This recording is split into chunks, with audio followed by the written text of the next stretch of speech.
you're alive and well. Don't keep me waiting now. What's in there? In that dark sarcophagus? Yes, yes. How was it? Tell her how ghastly it was. You know it's what she wants to hear.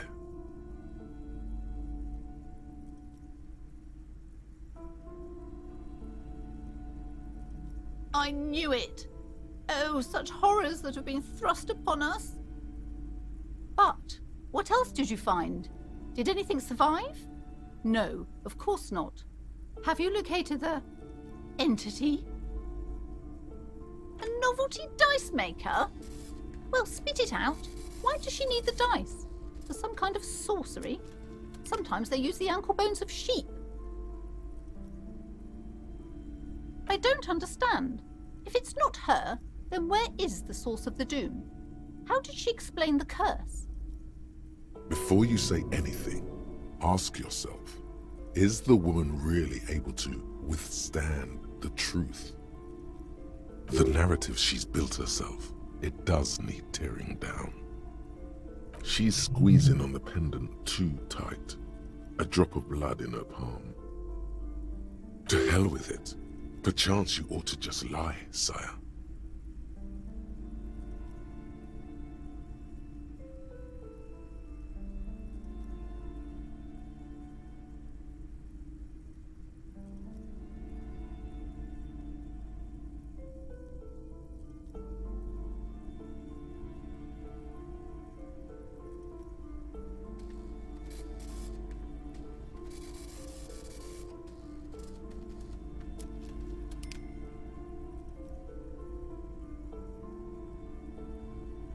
You're telling me that you went in there and didn't find out anything about the curse?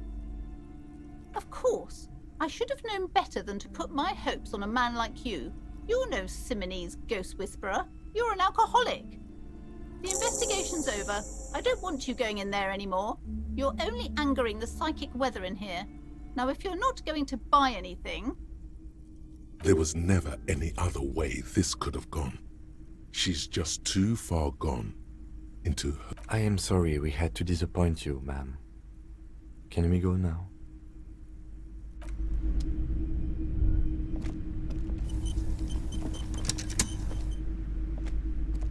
Hi, Ace Detective.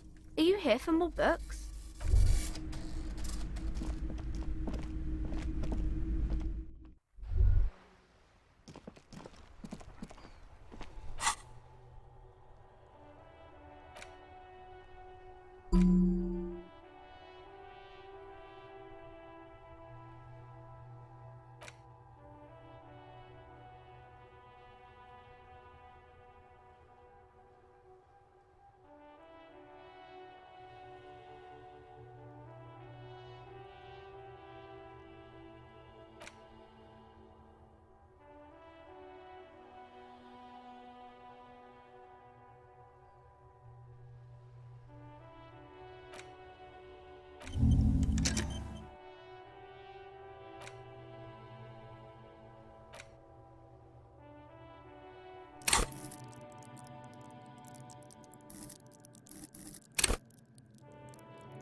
An old monument stands in the middle of the traffic island, pointing toward the sea.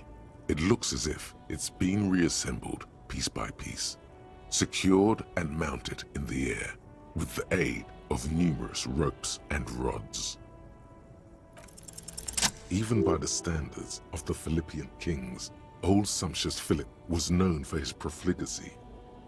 Well, he blew through the whole national treasury, starting the decline of one of the penultimate century's greatest superpowers, the suzerain of Revachol.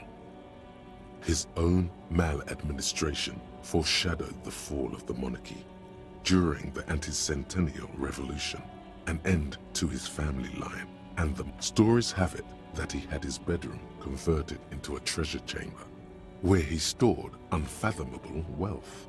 He called it the Sol Aurum. It was obscene.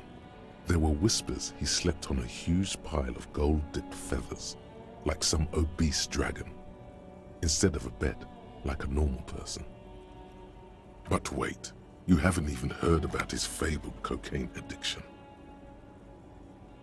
You see, old Philippe wasn't just good at squandering the national treasury on gold and ceremonial weaponry, he was also a prodigious snorter of nose candy. That's what the revolutionaries said 150 years later, right before they emptied out the royal mausoleum and dumped His Majesty's mortal remains in the Insulindian Bay. Beneath the cold waters of the Insulindian Bay, thrown there by the revolutionaries after they cleaned out the royal mausoleum. The original was blown apart by communards, then further damaged during the landing of the coalition's airships. Most historians think the coalition's hasty landing may have ultimately saved the statue. Some years ago, a group of liberal, artistically inclined individuals, designers mostly, thought it would be ironic to restore the statue of the most wasteful ruler of Revachol in the poorest part of the city.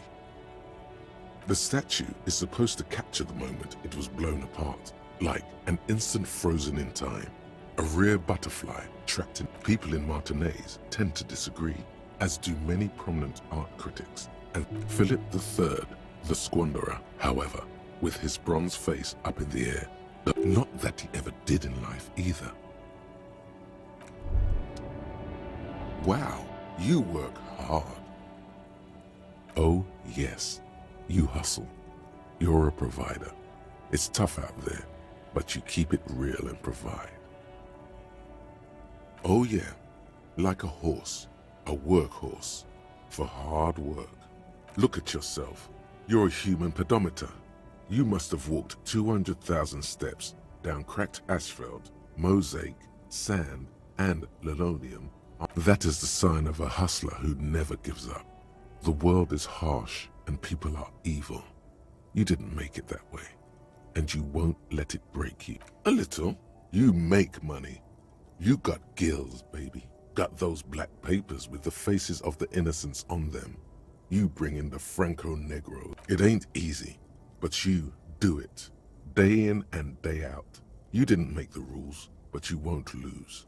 You're a cop, and a sprinter, and a money printer.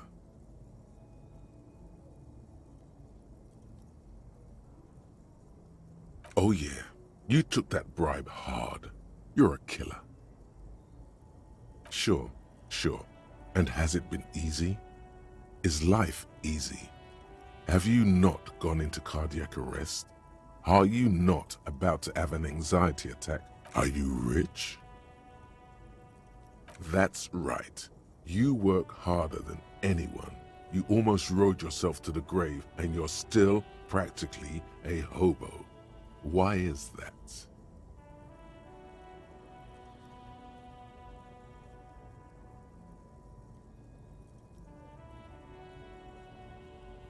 Because of the taxes, G-Man's got his jam-covered sticky fingers in your pocket, stealing from you every time you buy, sell, walk, talk, fart, so much as sneeze.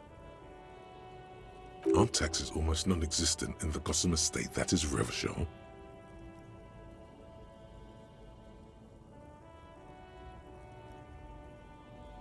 Every time you wipe your ass, they got their direct and their indirect modes of taxation.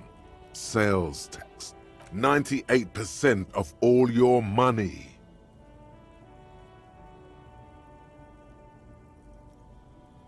Here you go, hustler. Fight the righteous fight. Free the people. Keep it real. Keep it street. Keep foaming at the mouth furiously on the tax issue.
In the morning light, the white on blue police livery on the motor carriage cannot but catch your eye.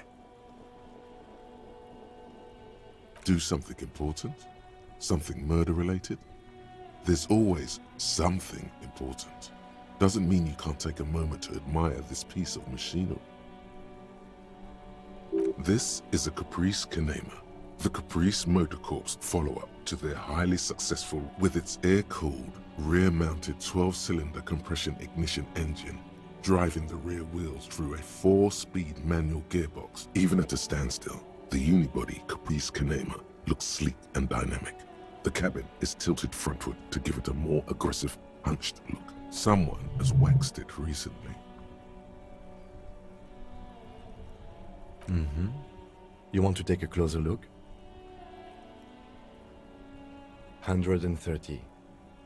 I reckon that's a 7-liter V12 there. Man, that's got to be a major advancement over the KR18GU engine on the old Caprice 40. 7.2. Supercharged. Yes, an extraordinary machine. It's nice and all, but why so modest?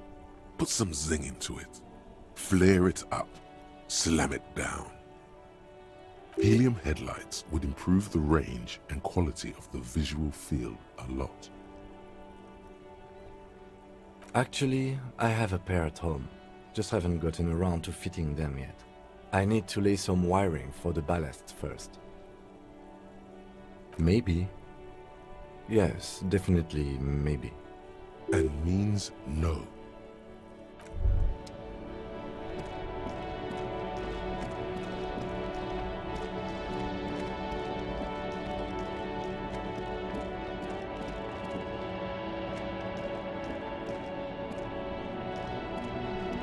There are clothes inside.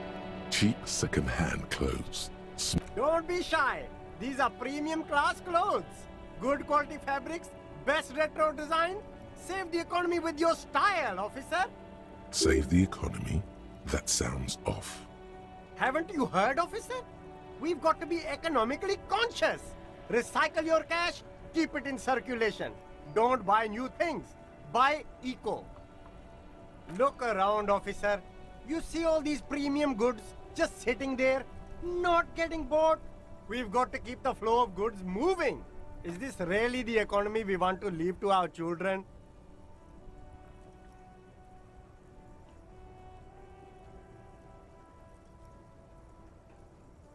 That's good, officer.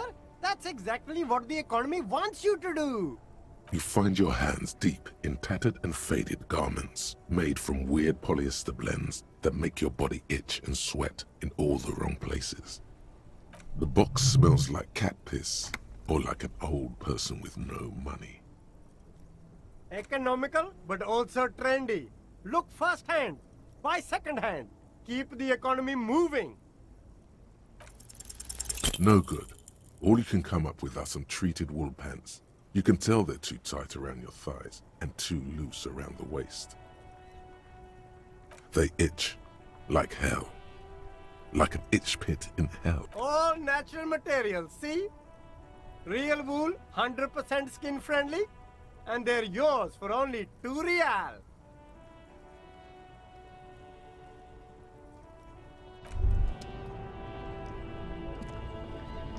The speakers below are banged up and worthless. The sneakers triumph over them. They're the star of the show here.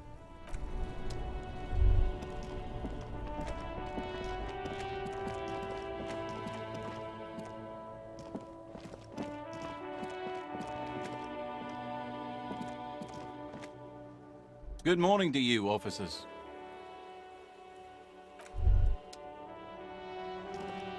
A rusting control panel with loose wires dangling out from the hole where an indicator light used to be. This panel usually closes the water lock, turning it into a bridge that lets you cross the canal. But there's a crack. You pull the lever all the way up until the metal clicks against the contact pins. You hear a soft clunk. Then, nothing happens. Nothing happens. A cold gust of wind blowing in from the sea interrupts the silence of the situation. A spring brings the lever back to its original position. You still need to close the waterlock to get across the canal, some other way. Wasn't there a sign over there saying functionality will be restored on Wednesday morning?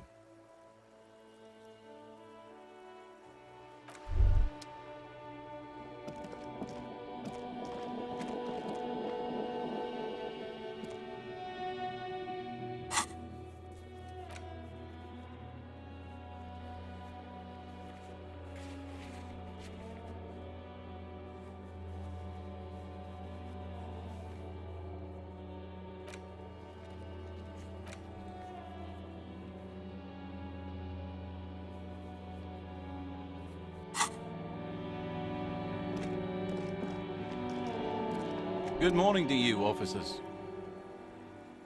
It's supposed to operate the waterlock, but as noted, it's all junk right now. Disabled because of the blockage. Safety measure. Turns out the panel needs a special key to be reactivated. Wouldn't want anyone moving the waterlock with debris still in the channel. It'll be restarted on Wednesday morning. You want to do the honors when the time comes? Great! Just drop in on Wednesday if you want to see the waterlock at work. They say the canal crew will be here at 7:15. The coast part of the map is inaccessible until the third day.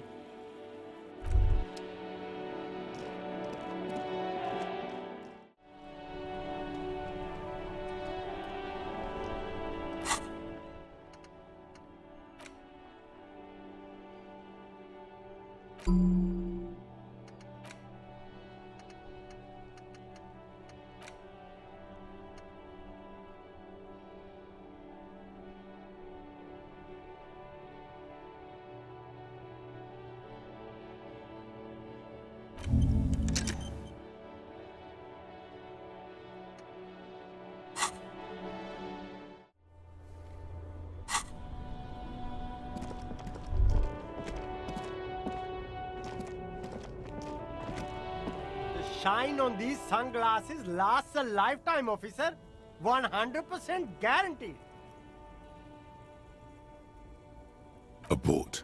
These are hideous. What's more, they don't even fit your face. You can feel them pinching your nose and chafing against your brow. Damn, officer! You look like a mega secret spy. Very secret. They're practically made for you. I'll let you have them for $2.50. It's going to be very difficult for anyone to take you seriously with these things on your face. No, you are definitely not buying those.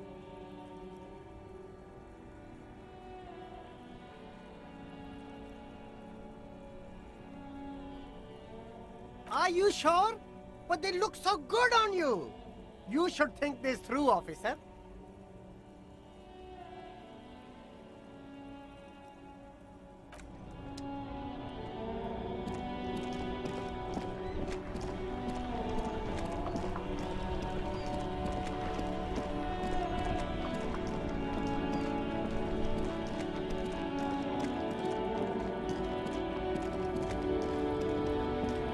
Looking for something?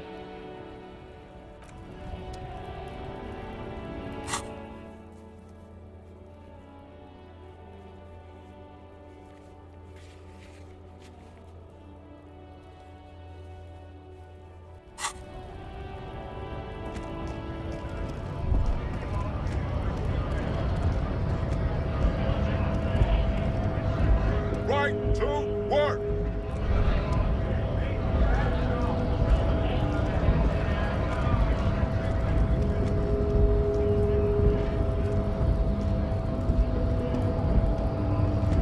Hola, Wandering Man.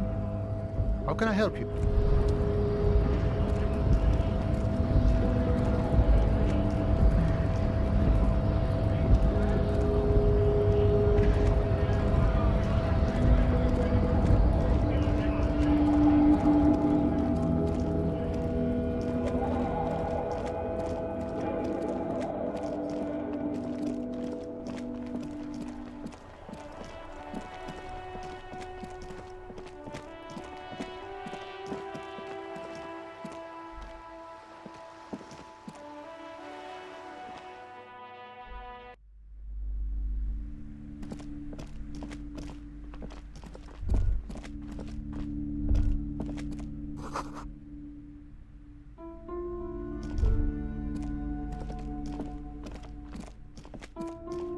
Several maps have been attached to a bulletin board hidden inside the alcove. They're held up by small pins. The maps look old and faded. Your eye catches a map of Insulinda, a map of Revachol, and a map of Martinez. This large map displays archipelagos. You see a constellation of small dots on the light Ozon, Laurentide, Fas Alamir, archipelagos, disintegrating into mathematics. In the northeast, a dust mite stands on the north coast of Caillou in a bookstore. The ocean breaks apart into a tangle of connections to other worlds. Words past the Insulindian. You have little idea what they are. Distant stars, gods. But looking at them makes you feel almost, perhaps they are gods. Gods of distance and outer dust. I'm sorry, officer. The map of Martinez is the only one available. The other two are not for sale anymore. And besides, you could scarcely afford them. They're quite valuable, though they might not look it. The map of Martinez is 90 cents, though.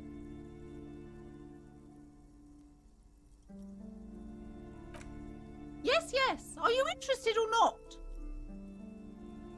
The north coast of a verdant island is shaped to the east, rolling hills. Hudon. It's somewhere to live. It's so small you can't even see it on the map. No, this is somewhere to be. This is all you have.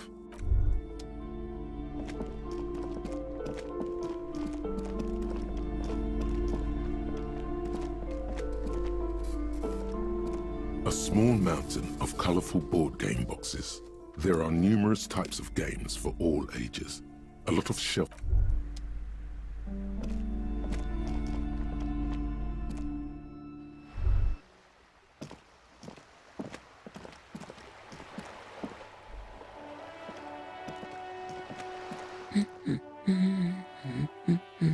I don't mean to disrespect, sir, but you are being a bit of a cockatoo here. For what it's worth, I agree. But cockatoos can't be stopped when they get ladies. It's better to indulge him at this point. Nothing. Go read up on them if you're so interested. There's a great book in the bookstore. Maybe you should. What if the cockatoo is your astral captain? Or your heraldic bird? Wonderful. The store is open.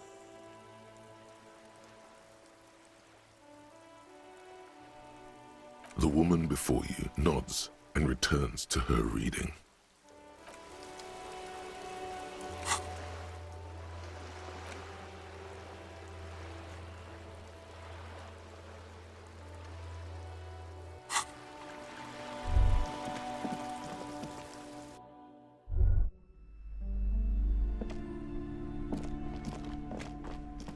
Yes?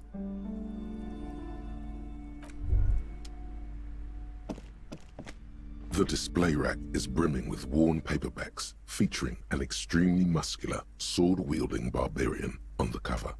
Nearly all the titles contain the word Hyundai somewhere. Mountains of it. Heroic quantities of Hyundai. Roy's puny shirt is nothing compared to the real deal. Rows and rows of Hyundai men blur your vision. You make out some titles. Man from Hyundai and the Mammoth Riders.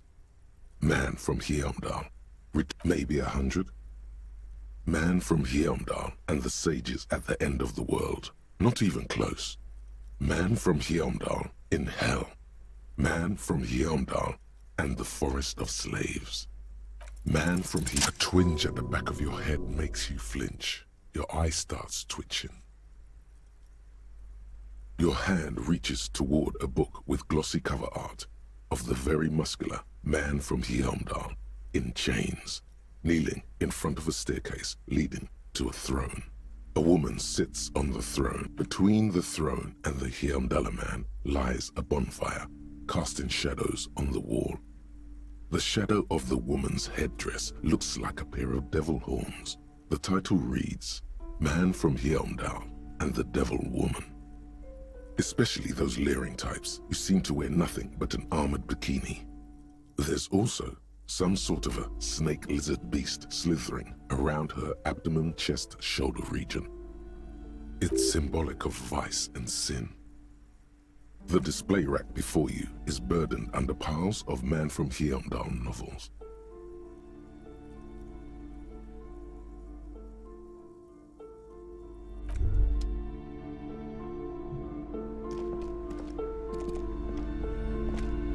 Hi, Ace Detective. Are you here for more books?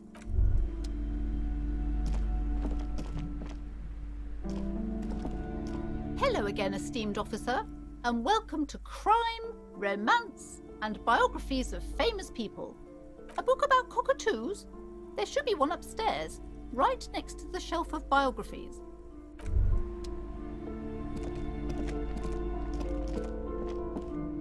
Shelves filled to the brim with crime novels.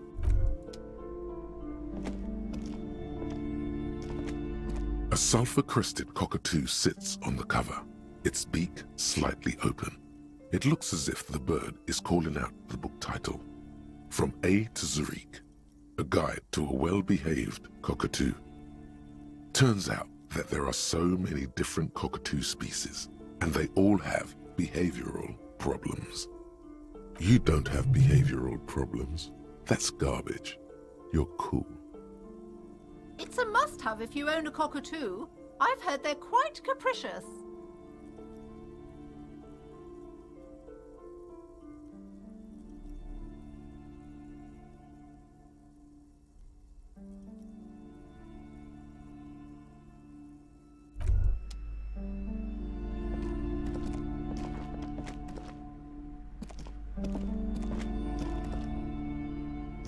A sulfur-crested cockatoo sits on the cover, its beak slightly open. It looks as if the...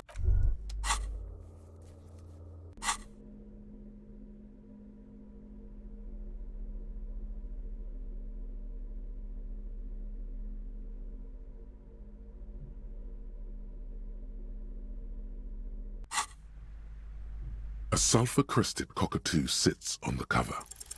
You wait for the storekeeper to be distracted. When she's not looking, you haul the tome of cockatoos into your pocket.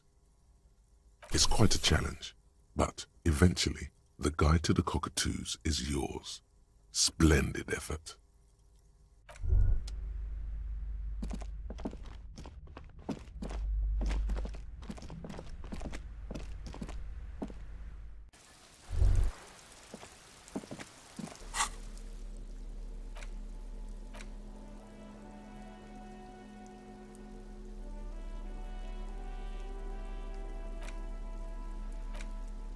A cockatoo is a parrot with an erectile crest, found on the Seminine Islands and in southern Fas a la Mer. Known for their intelligence and general precociousness, this book talks about the delicate nature of toos, as well as introducing some of the most popular species among the bird enthusiasts.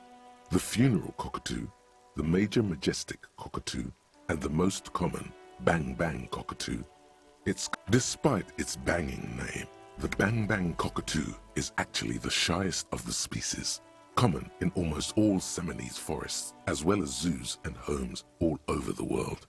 Its plumage is mainly gray and white. The Seminoles name bang, perhaps the most impressive of all the species, the endangered major majestic cockatoo, is often described as the most flamboyant bird in the jungle. Its pink-colored wings and flowing crest embellishing its proud and bump. In the words of poet-explorer Sir James Fournier, few birds more enliven the monotonous hues of the verdant forest than this big, bold, and beautiful species. This is a yellow-tailed black cockatoo. Its specific name, Psittacus venereus, relates to its dark and somber plumage. This bird looks as if dressed for a funeral, 24/7. There is something indisputably ominous about it. Where to even begin? All cockatoos are known for their needy natures, requiring attention for at least 2 full hours a day. They love to talk and have been described as lovable clowns who just don't know how to wrap up. Pet owners also report moodiness, loudness, and hostility as recurring issues. If left unsatisfied, cockatoos may scream non-stop, pluck their feathers, or become aggressive.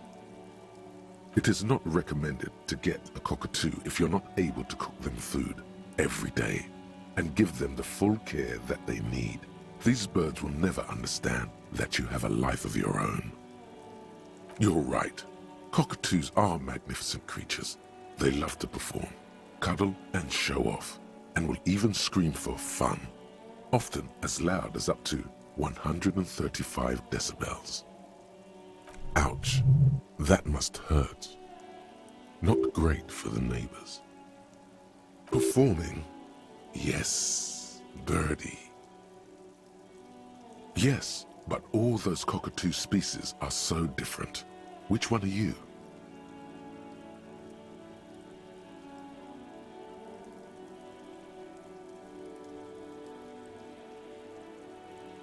You're right. You're the mediocrity embodied. This unsung bird belongs on your heraldry.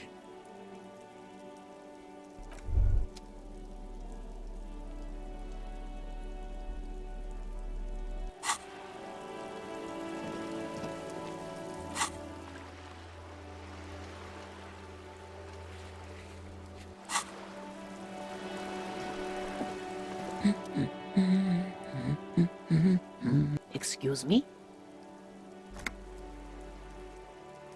I don't know. The most talkative one? The what now? You truly are one strange cop, aren't you? The woman before you nods and returns to her reading.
It's the ledger you found in the trash, a cabbage of papers hanging from the board, with the permeables drawer inside. It's barely held together by a clip, then made complete by the faint smell of urinal cleaner. It's made of dark blue plastic, hard enough to beat someone to submission with. The edges are rounded, however. The U4 size board feels thick and heavy in your hand. Light shimmers on its wet surface. On the back, you see the embossed letters, RCM. Something rattles inside, ever so lightly. Is there a hidden compartment? And something small inside, light, made of paper or cardboard, or dried flowers perhaps? Permeables. It's not hidden per se. The compartment is made for permeable materials that would get damaged if something happened to it. The plastic shimmers like lapis lazuli, but it is not see-through. You cannot see to its center. With your hands, you four-sized pages hang from the clip screwed to the top of the board.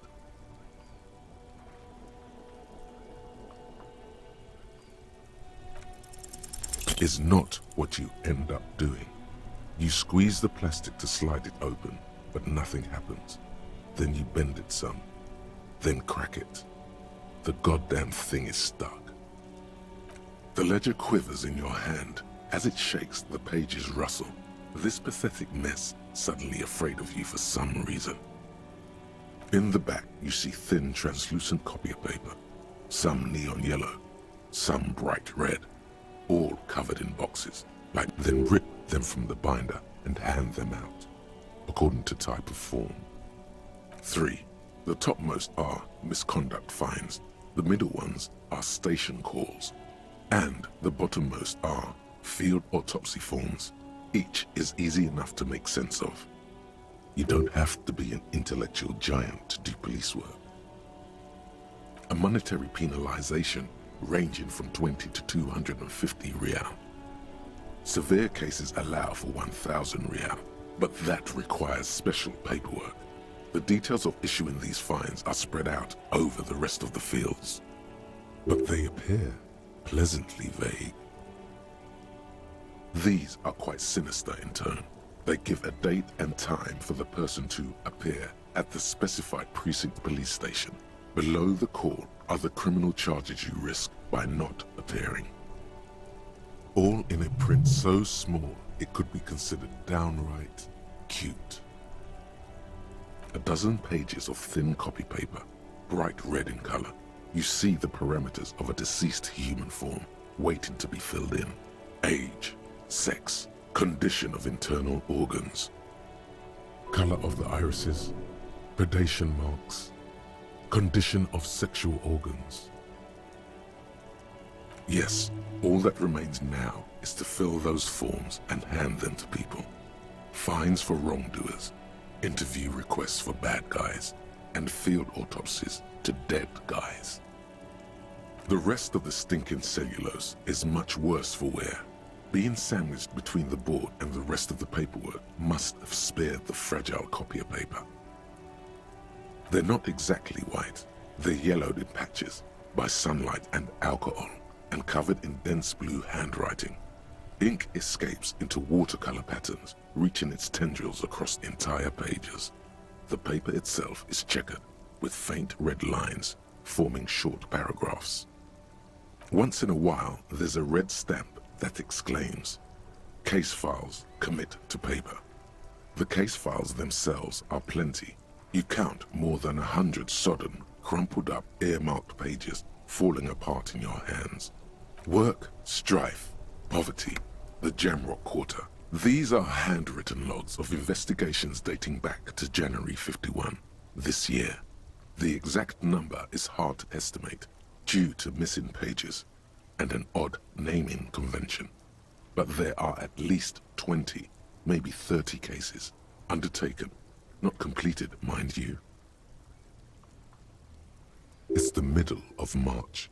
You have attempted 2 cases a week on average. What do you mean? Is that all?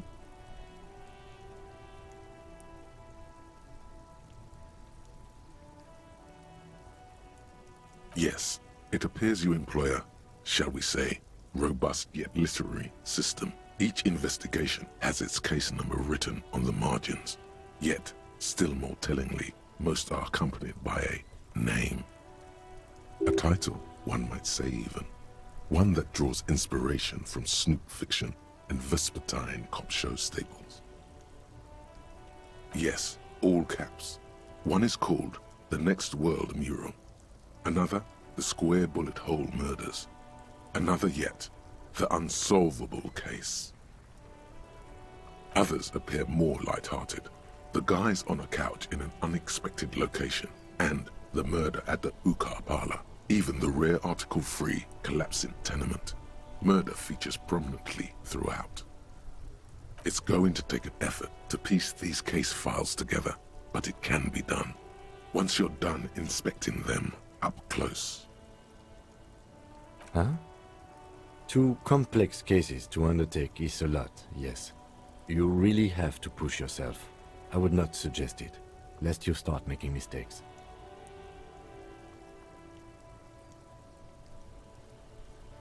Two. That's a lot. I didn't mean to say you are making mistakes, by the way. That was presumptuous of me.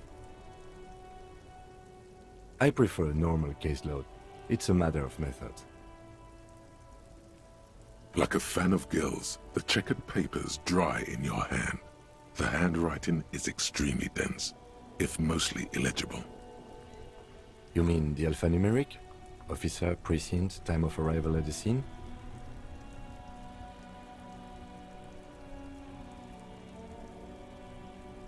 Oh, you mean the titular? Yes, well, so do I. In our defense, almost everyone in the RCM does. It's a holdover from the early days of the RCM, right after the revolution, when the organization had little idea how to do things. It persists in an unofficial capacity. Officers use these titles to refer to their work among themselves. Again, in your defense, I seem to have named one the man with the hole in his head. That was a real person. His death was real. Still, I named it that, to amuse myself.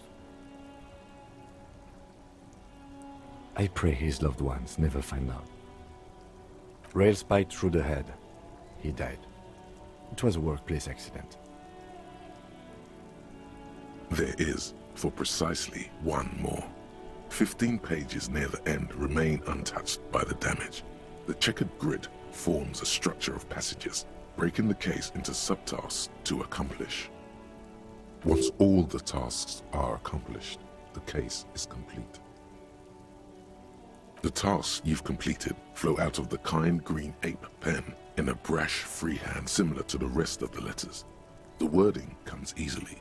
It's almost robotically simple, a language developed for mental rigor and simplicity. Inspect the victim's body.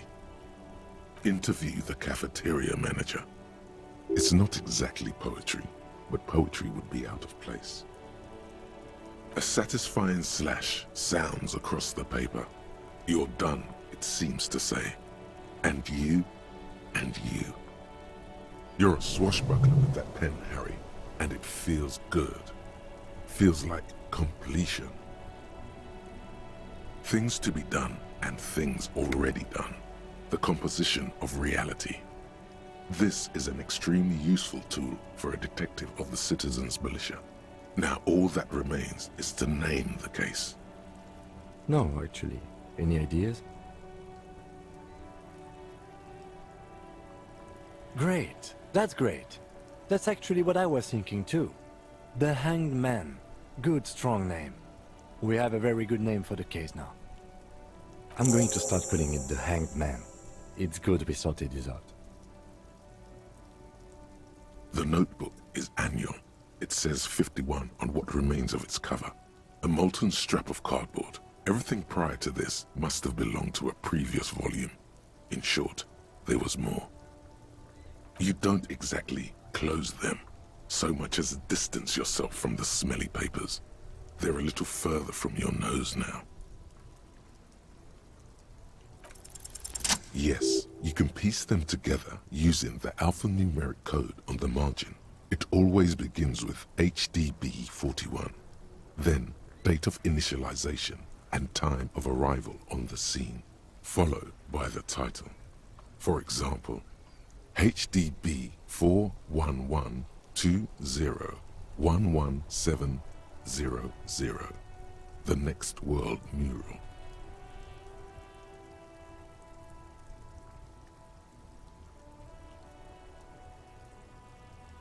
Why, yes, your precinct number is 41.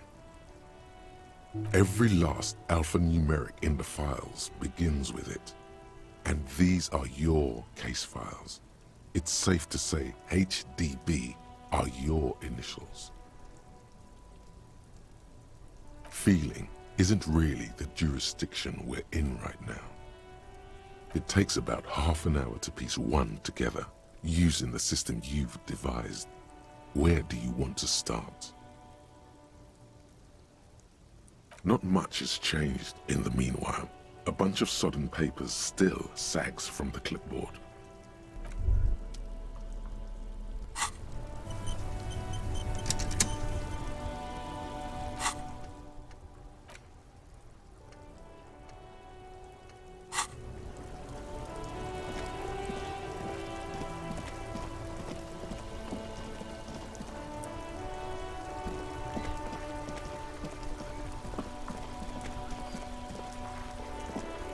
The worn and beaten wooden planks of the bench do not look overly comforting.